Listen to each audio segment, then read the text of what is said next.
Morning मेरे प्यारे बच्चों, कैसे हैं आप सब। उम्मीद करती हूँ आप लोग अच्छे होंगे। आज आपकी वर्कशीट नंबर 15 आई है, तो पहले आप लोग इसे अच्छे से लेबल कर लेंगे। हिंदी की वर्कशीट है, लिख लेंगे, डेट डाल देंगे, अपना नाम, अपने टीचर का नाम और क्लास आप लोग लिख लेंगे। तो आज आप लोग क्या पढ़ने वाले हैं, रिमझिम बुक की राख की रस्सी को पढ़ने वाले हैं। तो चलिए पढ़ना शुरू करते हैं। क्या लिखा, आइए कहानी बनाएं। अब आपसे कहा जा रहा है कि चलिए कहानी बनाते हैं। देखिए, उसूल के तौर पे तो मुझे ये क्वेश्चन आपको नहीं कराना चाहिए, क्योंकि अगर मैं आपको ये क्वेश्चन करा देती हूँ तो आपकी जो सोचने की ताकत है वो कम हो जाएगी। क्यों? क्योंकि आप लोग मेरे ही बताए हुए क्वेश्चन को आगे लिख देंगे। लेकिन अगर मैं नहीं कराऊंगी तो आप लोग कमेंट्स करेंगे कि मैम आप बहुत बुरी हैं, आपने आंसर नहीं कराया। चलिए, तो हम लोग पहले पढ़ लेते हैं, फिर देखते हैं कि क्या आंसर। लेकिन मैं आप लोग से यही रिक्वेस्ट करूँगी कि आप क्वेश्चन समझें और अपने आप आंसर करने की कोशिश करें, और अगर नहीं समझ में आता है तो आप मेरा आंसर देखें। ठीक है, चलिए तो पढ़ते हैं। क्या लिखा है, नमस्कार बच्चों, यानी हेलो प्यारे बच्चों।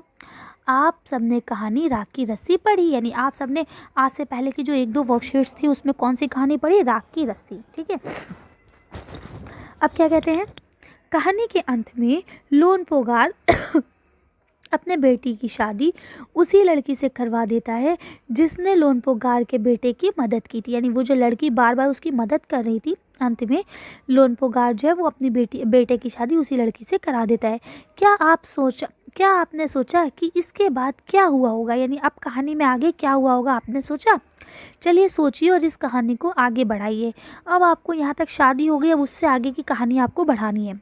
ठीक है, तो अब मैं उम्मीद यही करूँगी कि आप लोग इसे खुद लिखें। लेकिन चलिए मैं आपको आंसर दिखा देती हूँ। इसका आंसर यहाँ से लिखेंगे, जब लोनपोगार ने, चलिए देखिए अब यहाँ से लिखेंगे, जब लोनपोगार ने अपने बेटी की शादी उस लड़की से करा दी, ठीक है, कर दी, तो वे दोनों खुशी से एक साथ रहने लगे।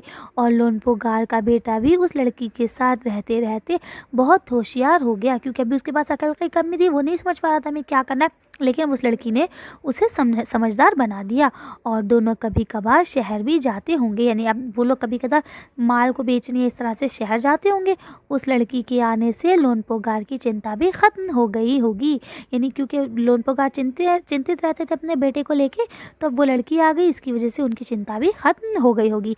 तो आप लोग यहाँ से यहाँ तक पूरा इसका आंसर लिख लेंगे। ये आपकी एक तरह से पोएम हो, मतलब आगे की कहानी होगी। अब अगर आप लोग इससे भी अच्छी कहानी बना सकते हैं ना, मुझे यकीन है आप लोग इससे अच्छी कहानी लिख सकते हैं, तो आप लोग उसी कहानी को लिखेंगे। मेरी कहानी सिर्फ एक एडवाइस के तौर पे आप लोग इस्तेमाल करेंगे। ठीक है, चलिए आगे का क्वेश्चन पढ़ते हैं बच्चों।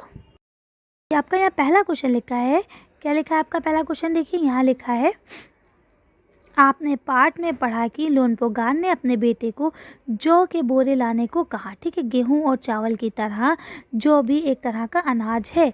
दी गई वर्ग पहली में से अनाजों के नाम ढूंढिए और लिखिए। अब आपको यहाँ पे अनाजों के नाम ढूंढने हैं और लिखने हैं। ठीक, तो आप ये जो लकीरें ऐसे जिगजैग आ रही है ना, इससे कंफ्यूज नहीं होंगे। ये इसलिए आ रही है क्योंकि जो ये टाइपिंग होती है ना, टाइपिंग राइटर, तो उसमें जब ऐसे हम दो लफ्ज़ लिखते हैं ना मात्रा वाले, तो ये एक्सेप्ट नहीं कर पाता, इसलिए ये लकीरें आती है। तो आप लोग इससे कंफ्यूज नहीं होंगे। अब आपको इसके नाम ढूंढने, यहाँ जो जो आपको नाम लिखे वो आपको यहाँ यहाँ लिखने हैं। अब जैसे यहाँ इन्होंने मक्का लिखा, तो देखिए यहाँ इन्होंने लिख दिया मक्का, मक्का माने भुट्टा, ये है ना। अब आपको बाकी के नाम लिखने, चलिए हम उसी में देखेंगे, वहीं आपको समझा देंगे। आंसर शीट देख लेते हैं इसकी। देखिए आपका पहला हो गया जौ। ठीक है, तो जौ कहाँ है आपका, देखिए ये रहा जौ। ठीक है, इसके बाद देखिए ये क्या है, चावल, तो ये रहा आपका चावल। ठीक, इसके बाद क्या है आपका गेहूँ। ठीक, तो ये रहा आपका गेहूँ। उसके बाद क्या है, बाजरा, तो ये रहा आपका बाजरा। तो इस तरह से मैंने चारों लिख दिया। मक्का यहाँ है, इसके अलावा इसमें और फ़िलहाल तो मुझे कोई ऐसे ही अनाज का नाम नहीं दिख रहा है। अगर आपको कोई अनाज का नाम दिखता है तो आप लोग उसे लिख भी लेंगे और मुझे कमेंट्स करके भी बताएंगे कि मैम आपने ये वाला अनाज का दाना छोड़ दिया है। ठीक है, तो जो भी अगर इसमें आपको कोई और अनाज का नाम दिखता है मम्मी की मदद से या वैसे, तो आप लोग मुझे ज़रूर बताएंगे। चलिए, तो इसकी तरह से ये क्वेश्चन हो गया। नेक्स्ट क्वेश्चन करते हैं अब हम लोग। प्रश्न नंबर 2 है बच्चों, हम सब तरह तरह के त्यौहार मनाते हैं, जैसे दिवाली, ईद, क्रिसमस, गुरुपुरब आदि। ठीक है, ये सारे त्यौहार हम लोग मनाते हैं अलग अलग मौक़ों पर। हर त्यौहार से हमें कोई ना कोई शिक्षा मिलती है, यानी हर त्यौहार हमारे लिए कुछ ना कुछ सीख लेके आता है। ऐसे ही एक त्यौहार है दशहरा। ये त्यौहार बुराई पर अच्छाई की जीत का प्रतीक है। हम सब में कोई ना कोई बुराई होती है, आवश्यक होती है, यानी कोई ना कोई बुरी आदत हम में होती है। इस त्यौहार से शिक्षा लेते हुए आप अपनी कौन सी बुरी आदत पर जीत पाना चाहेंगे, अपनी कॉपी पे लिखिए। चलिए इसका आंसर देखते हैं हम लोग कि कौन सी बुराइयों को हम ख़त्म करेंगे अपने अंदर से। देखें तो मैं अपनी बुरी आदत आपको बताती हूँ कि सबसे पहले मैं ना सुबह देर से उठती हूँ कभी कदार, ठीक है। तो सबसे पहले हम लोग देर तक सोने की जो आदत है उसे छोड़ेंगे। गंदी आदत तो गंदी आदत होती है, वो कोई भी हो सकती है ना। ज़्यादा चॉकलेट खाने की भी आदत है, मुझे चॉकलेट्स बहुत पसंद है, लेकिन क्या है, मैं अब ज़्यादा चॉकलेट खाती हूँ ना तो मेरे दांतों में दर्द होने लगा है। तो अब ये आदत भी मैं छोड़ूंगी कि मैं कम से कम चॉकलेट्स खाऊं, है ना।